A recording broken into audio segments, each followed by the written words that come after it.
Ils sont 3, ils viennent de continents différents et n'ont pas la même histoire. Ils se sont retrouvés ici, ensemble, pour faire vibrer les mots et porter leur message de liberté.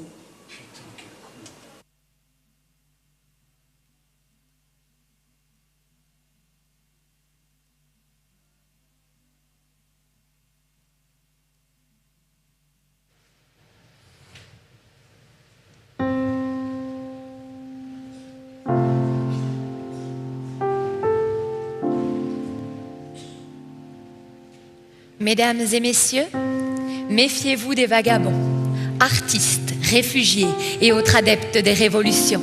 Ils volent votre terre natale, votre langue, votre horizon. Ils se moquent du capital et des lois de vos nations. Ils sautent par-dessus les méridiens, se rapprochent de vos maisons. Déjà vos mers ne charrient plus que des vagues d'immigration et vos chemins se remplissent de poètes en panne d'inspiration. On dit souvent que mon art dérange quand je dis ce que je pense. Et quand je pense ce que je dis, nuance, c'est étrange comme les temps changent.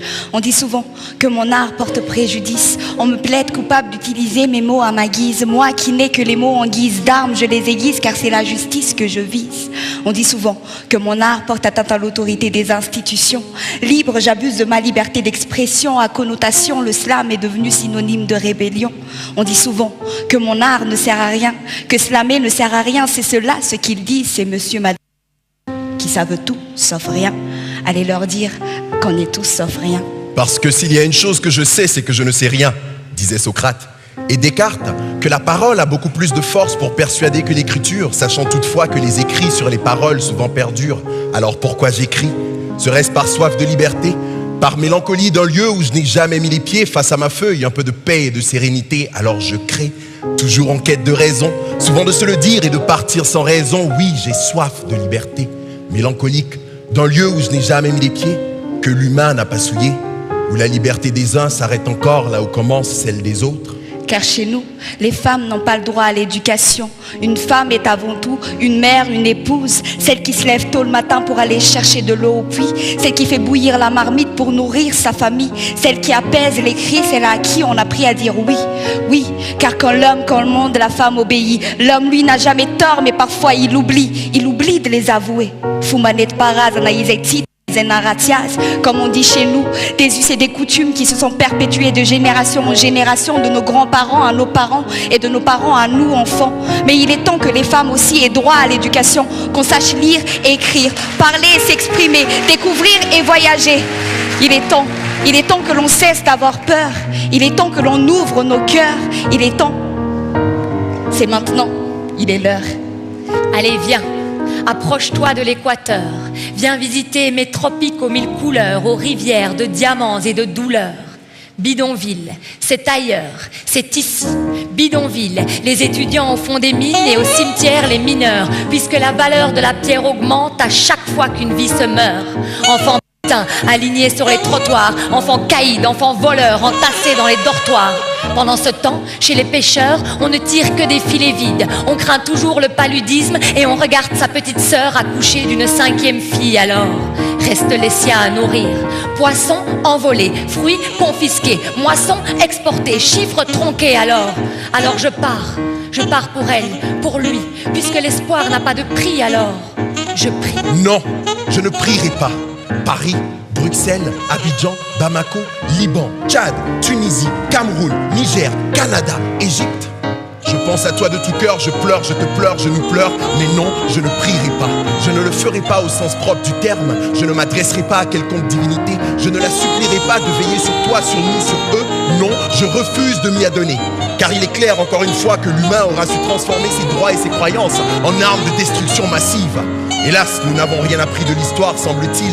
Dans cette promotion à outrance de la haine, cette course à l'homogénéité, cette culture populaire de la xénophobie, ce culte de l'individualisme, tous s'empressent de revendiquer leurs droits et croyances comme étant supérieurs à ceux de notre prochain.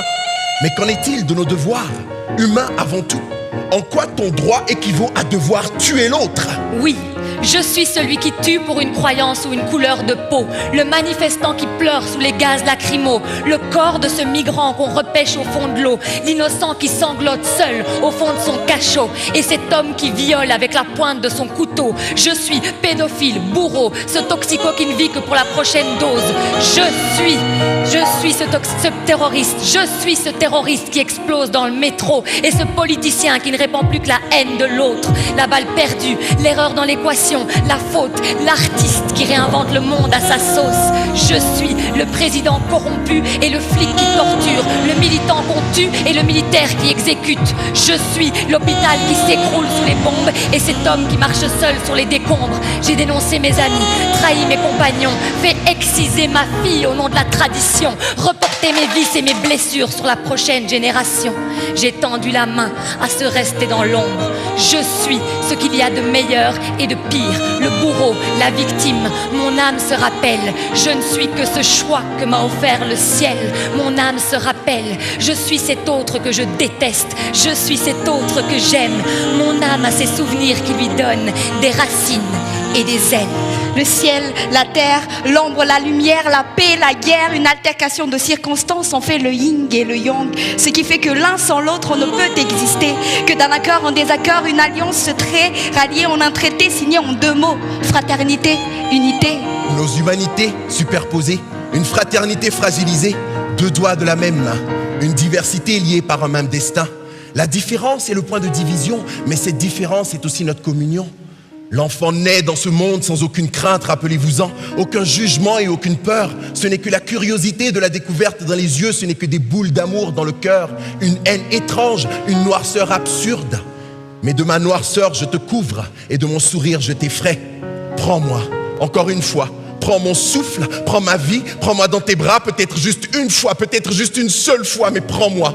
Partons, au loin, loin d'ici, loin de nos douleurs, loin de nos couleurs, près de nos ferveurs et encore plus de nos cœurs.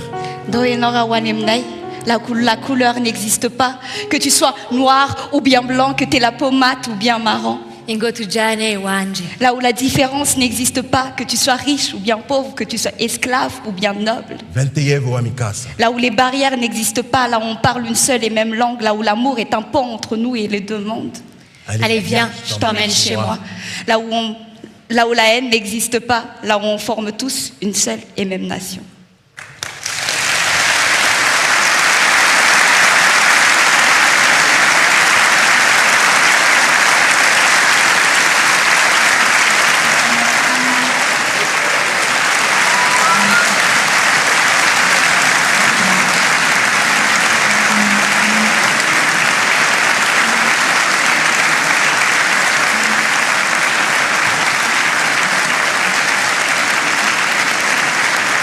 Merci à nos artistes.